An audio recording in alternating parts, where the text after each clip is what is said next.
ಹೌದು, bike wheeling ಎಂಬುದು ಪುಂಡರಿಗೆ ಚೆಲ್ಲಾಟವಾದರೆ ರಸ್ತೆಯಲ್ಲಿ ಸಂಚರಿಸುವ ಪ್ರಯಾಣಿಕರಿಗೆ ಪ್ರಾಣ ಸಂಕಟ. ಇನ್ನು ಎಷ್ಟೇ ಕಷ್ಟ ಇದ್ದರೂ ಮಕ್ಕಳ ಆನಂದಕ್ಕಾಗಿ ಬೈಕ್ ಕೊಡಿಸುವ ಪೋಷಕರು ಮಕ್ಕಳ ಚಲನವಲನ ಗಮನಿಸುವಲ್ಲಿ ವಿಫಲವಾಗುತ್ತಿದ್ದು, ಪುಂಡಾಟಿಕೆ ಮೆರೆಯುವಲ್ಲಿ ಯುವಕರು ತೀವ್ರ ಮುಂದೆ ಸಾಗುತ್ತಿದ್ದಾರೆ. ಈ ಹಿಂದೆ ಕರ್ಕಶ ಸದ್ದು ಮಾಡುತ್ತಿದ್ದ ಸೈಲೆನ್ಸರ್ ಬೈಕುಗಳ ವಿರುದ್ಧ ಸಮರ ಸಾರಿ ಶಹಬಾಷ್ ಎನಿಸಿಕೊಂಡಿದ್ದ ಚಿಕ್ಕಬಳ್ಳಾಪುರ ಪೊಲೀಸರು ವೀಲಿಂಗ್ ಮಾಡುವವರಿಗೆ ಕಡಿವಾಣ ಹಾಕಲು ಮಾತ್ರ ಈವರೆಗೂ ಮುಂದಾಗಿಲ್ಲ. ಪೊಲೀಸರ ಈ ಜಾಣ ಮೌನಕ್ಕೆ ಅಸ್ತ್ರವಾಗಿಸಿಕೊಂಡಿರುವ ಪುಂಡರು ಸಿಕ್ಕ ಕಡೆ ವೀಲಿಂಗ್ ಮಾಡುವ ಮೂಲಕ ರಸ್ತೆಯಲ್ಲಿ ಸಂಚರಿಸುವ ವೃದ್ಧರು, ಮಕ್ಕಳ ಪಾಲಿಗೆ ಶಾಪವಾಗಿ ಪರಿಣಮಿಸಿದ್ದಾರೆ. ಆದರೂ ಪೊಲೀಸರು ಮಾತ್ರ ಈ ಪುಂಡರ ವಿರುದ್ಧ ಕ್ರಮ ಜರುಗಿಸಲು ಮುಂದಾಗಿಲ್ಲ.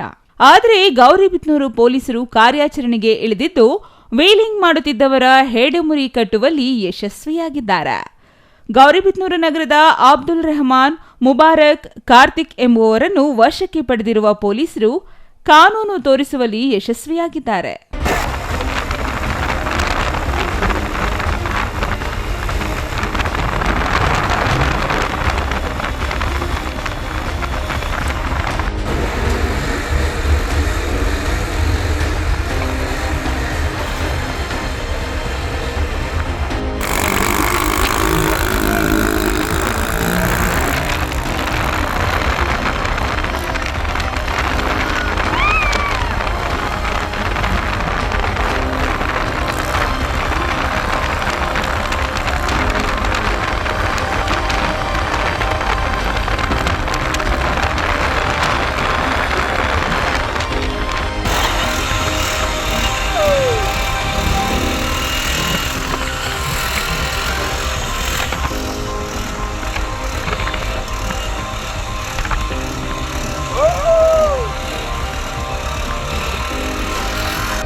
ತಾಲೂಕಿನ ಏಡಗೂರು ರಸ್ತೆಯ ಮುರಾರ್ಜಿ ದೇಸಾಯಿ ವಸತಿ ಶಾಲೆ ಕಡೆ ಅಪರಾಧ ಸಿಬ್ಬಂದಿಯಾದ ಅಶ್ವತ್ಥಪ್ಪ, ನವೀನ್ ಕುಮಾರ್ ಗಸ್ತು ಮಾಡುತ್ತಿದ್ದ ವೇಳೆ ಮೂವರು 2 ಬೈಕುಗಳಲ್ಲಿ ವೀಲಿಂಗ್ ಮಾಡಿ ರಸ್ತೆಯಲ್ಲಿ ಹೋಗುವವರಿಗೆ ತೊಂದರೆ ಕೊಡುತ್ತಿರುವುದನ್ನು ಗಮನಿಸಿದ್ದಾರೆ.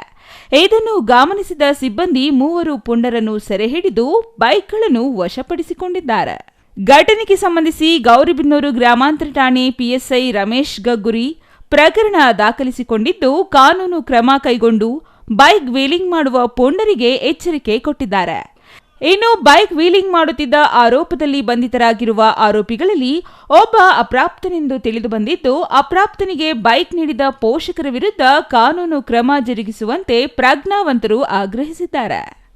ಅಪ್ರಾಪ್ತರು ಬೈಕ್ ಚಲಾಯಿಸುವ ಘಟನೆಗಳು ಇತ್ತೀಚಿನ ದಿನಗಳಲ್ಲಿ ಹೆಚ್ಚಾಗಿದ್ದು, ಅಪ್ರಾಪ್ತರು ಬೈಕ್ ಓಡಿಸುವುದೇ ಅಪರಾಧವಾಗಿರುವಾಗ ವೀಲಿಂಗ್ನಂತಹ ಅಪರಾಧ ಮಾಡಿರುವ ಅಪ್ರಾಪ್ತರ ವಿರುದ್ಧ ಕಾನೂನಿನಲ್ಲಿ ಕ್ರಮ ಜರುಗಿಸಲು ಸಾಧ್ಯವಿಲ್ಲ. ಹಾಗಾಗಿ ಅಪ್ರಾಪ್ತನಿಗೆ ಬೈಕ್ ನೀಡಿದ ಪೋಷಕರ ವಿರುದ್ಧ ಪ್ರಕರಣ ದಾಖಲಿಸಿ ಕಾನೂನು ಕ್ರಮ ಜರುಗಿಸಬೇಕೆಂದು ಸಾರ್ವಜನಿಕರು ಒತ್ತಾಯಿಸಿದ್ದಾರೆ. ಇನ್ನು ಜಿಲ್ಲಾ ಕೇಂದ್ರ ಚಿಕ್ಕಬಳ್ಳಾಪುರ ಪೊಲೀಸರು ಈಗಲಾದರೂ ಎಚ್ಚೆತ್ತು ವೀಲಿಂಗ್ ಮಾಡುವ ಪೋಂಡರ ವಿರುದ್ಧ ಕಠಿಣ ಕ್ರಮ ಕೈಗೊಳ್ಳಬೇಕಿದೆ. ಅಲ್ಲದೆ ಅಪ್ರಾಪ್ತರು ಬೈಕ್ ಓಡಿಸುವುದಕ್ಕೆ ಕಡಿವಾಣ ಹಾಕಬೇಕಾಗಿದೆ. R Manjunath, CTV news, Gauribidanur.